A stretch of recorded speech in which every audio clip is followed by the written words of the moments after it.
Sa isang iglap ay singbilis ng kidlat ang naging pagsugod ni Gobernador Santiago. Sa tinataglay nitong lakas bilang isang likas na aswang at mga kakayanan ng mutyang kanyang tinatangan na mas pinalakas pa ng 10 ulit ng mutya ng putik, ay kumpiyansa ito sa ginawang pag-atake. Napakatindi ng pagnanasa nitong kitili ng buhay ng sino mang haharang sa ginawa niyang pagsugod. Habang nakatago sa kasukalan ang panig ni Lola Chedeng, ay nagbigay ng kautusan si Pilo at Burnok sa kani-kanyang mga tauhan. Inihagis ni Burnok ang kanilang mga sibat na may tansong mga talim sa papasugod na aswang, habang si Pilo naman at ang kanyang mga sundalo ay pinaputukan ng aswang gamit ang mga baril na nababalahan ng mga inorasyon ng bala. Subalit dahil sa tinataglay na ni Gobernador ang mutya ng lawin, ay malinaw nitong nakikita ang lahat ng paparating na bala at sibat sa kanya. Walang kahirap-hirap na nailagan ng aswang na si Gobernador ang lahat ng sibat at mga balang paparating. Dahil sa ginawang pag-ataking yun ng pangkat ni Pilo at Burnok, ay nalaman ng aswang ang eksaktong lokasyon ng pinagtataguan ng mga ito. Nag-iba ng direksyon ng ginawang pagsugod ng aswang. Tinutumbok na noon ang pinagtataguan ng pangkat ni Lola Chedeng. Mabilis na kumilos si Tandang Tasyo. Humarang ito sa papasugod na aswang.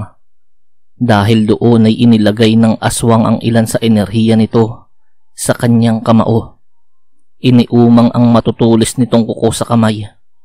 Walang epekto sa tagasalag ang suntok, kung kaya't aatakihin ng aswang si Tandang Tasyo gamit ang mga matutulis na kuko na binalutan ng enerhiya. Tumama sa dibdib ni Tandang Tasyo ang kuko ng aswang, subalit hindi man lamang nagkaroon ng kahit anong galos ang parting iyon ng katawan ni Tandang Tasyo.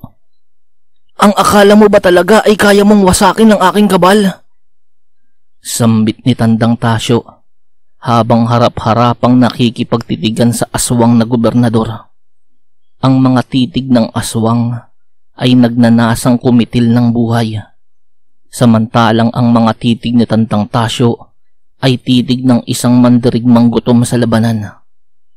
Sa pagkakataong ding yun, ay nasa itaas na ng Gobernador si Tandang Bosyo. Nakaumang na ang kamao nitong nababalot ng enerhiya. Nakahanda ng tumama sa ulo ng aswang na Gobernador. Subalit dahil sa taglay na mutya ng lawin, ay naramdaman ng aswang ang paparating na panganib na nanggagaling sa kanyang itaas. Sa tulong din ng mutya ng kidlat, ay napakabilis ng ginawang pag-ilag ni Gobernador. Ang malakas na suntok na pinakawalan ni Tandang Bosyo ay tumama sa lupa na nagdulot ng malawak na uka. Sa pagkakataong ding yun, ay dinaluhan ni Tata Eko ang pangkat nila Pilo at Burnok para pagsabihan. "Naka, kain naman kayo. Hindi ka't sinabihan na kayo ng matanda na magtaga. Batid ko naman na nais nyo laang tumulong. Pero makadaragdag laang kayo sa bigat ng gagawin namin para ikipaglaban. Tika, ipapakita ko sa inyo kung papaanong umatake sa malayong distansya nang hindi nakikita at nararamdaman." Patuloy ang pagpapalitan ng atake ng aswang na si Gobernador at ni Tandang Tasyo at Bosyo. Sa tuwing si Tandang Tasyo ang gagawa ng pag-atake, ay sabay na ginagamit ng aswang ang mutya ng pagong at pawikan para mapataas nito ang kabal bilang kalasag. Nasasabayan ng kakayanan ng dalawang mutyang yun ang kakayanan ng mutya ng buwaya na tinatangan ni Tandang Tasyo. At kapag si Tandang Bosyo naman ang gagawa ng pag-atake, ay hindi ipinagsasapalaran ng aswang ang kanyang kaligtasan. Hanggang sa panahon kasing yun, ay wala pa ring nakakaalam ng kung anong mutya ang tinatangan ni Tandang Bosyo. Pero isa lang ang alam ng nakararami. Ang mutyang tinatangan ni Tandang Bosyo ay may kakayanang bumasag ng kahit anong kabal na ginagawa ng alinmang mutya. Kaya nga nabansagan itong tagadurog. Isang bagay ang napagdesisyonan ng gobernador. Sasalagin niya ang lahat ng atake ni Tandang Tasyo at iiwasan naman ang kay Tandang Bosyo. Hindi niya na rin aatakihin ang tagasalag dahil paniguradong masasayang lang ang kanyang enerhiya. Napakataas ng antas ng kabal ni Tandang Tasyo at hindi niya iyon kayang basagin. Si Tandang Bosyo ang aatakihin ng aswang. Di hamak na mas mahina ang depensa ng tagadurog kaysa sa tagasalag. Mabilis na pumadyak si Gobernador Santiago sa lupa at bumulusok papasugod kay Tandang Bosyo. Sa sobrang bilis ng pag-atake ng aswang ay hindi aabot si Tandang Tasyo na harangin yun para maprotektahan ng kaibigan. Nang 5 metro na lamang ang pagitan ng aswang na gobernador at ni Tandang Bosyo ay biglang bumagal ang paggalaw ng aswang. Labis na ipinagtaka yun ng aswang. Alam niyang hindi yun dulot ng mga mutyang ibinaon niya sa sariling katawan. Nakasisiguro siyang malakas ang katawan niya bilang aswang at kayang tanggapin ng kahit ilang mutyang nais niyang ibaon sa sarili. Sa mga sandaling yun ay nakatago sa itaas ng puno si Tata Eko. Umiihip yun sa kanyang daliri na siyang itinuturo sa aswang na gobernador. Mainam na pinupuntirya ng manggagamot ang mga binti at hita ng aswang na nagdulot sa pagkilos noon para bumagal. Batid na ng gobernador na ang sanhi ng kanyang pagbagal ay maaaring dahil sa tigalpo. Pero sino ang maaaring gumawa noon? Paniguradong may mataas na aral ang sino mang gumagawa ng tigalpo na pinapatama sa kanya. Dahil kahit nagmasid na siya sa paligid, ay hindi niya makita o maramdaman kung saan iyon nagkukubli. Nang bumalik ang tingin ng aswang kay Tandang Bosyo, ay kitang-kita nito na nakahanda ng umatake ang matanda. Ang tindig nito at titig ay nagbabanta ng pagkitil ng buhay. Pinagana ni Tandang Bosyo ang kakayanan ng tinatangan niyang mutya. Inilagay niya iyon sa kanyang kanang kamao, dahilan para dumikit yun sa lupa. Mapapansin din na lumulubog ang kamao ng matanda na parang napakabigat noon. Hindi pa rin nawawala ang epekto ng tigalpo sa mga hita ng aswang.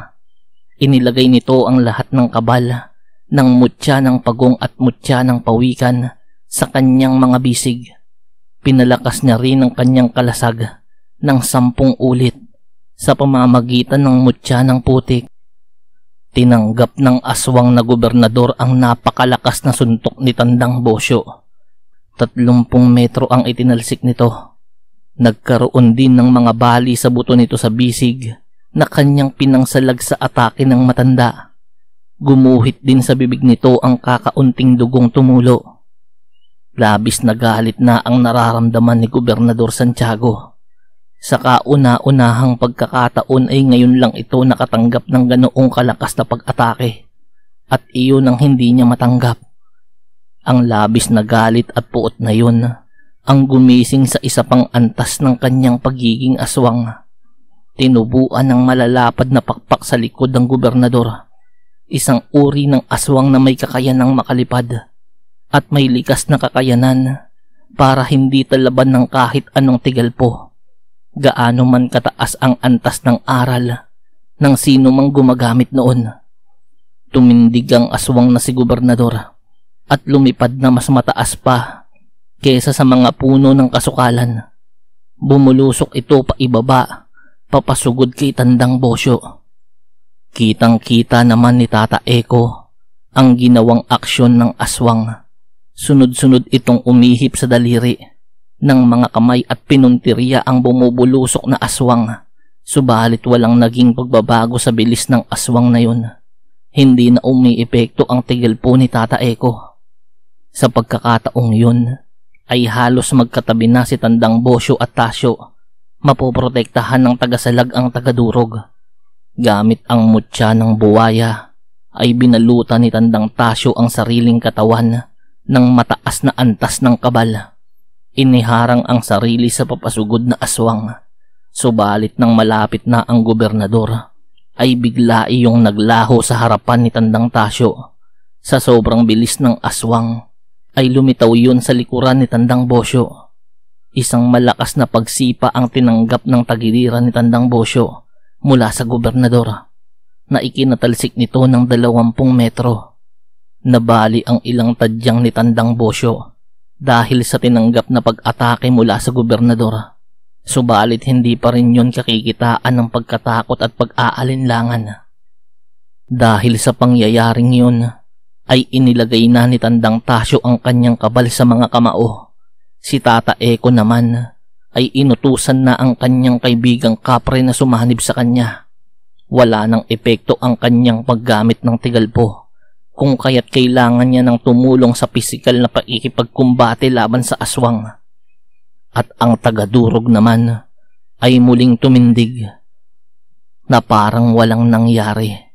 Inilagay niya na rin ang kakayanan ng kanyang mutya sa kanyang mga kamao. Magkakasabay na sumugod ang 3 matanda sa kinatatayuan ng aswang. Subalit nang malapit na ang 3, ay mabilis lamang iyong lumipad para makaiwas. Kainaman niyang aswang na yan! Ang daya! Dapat ay walang lilipad. Paano ka namin tatamaan niyan?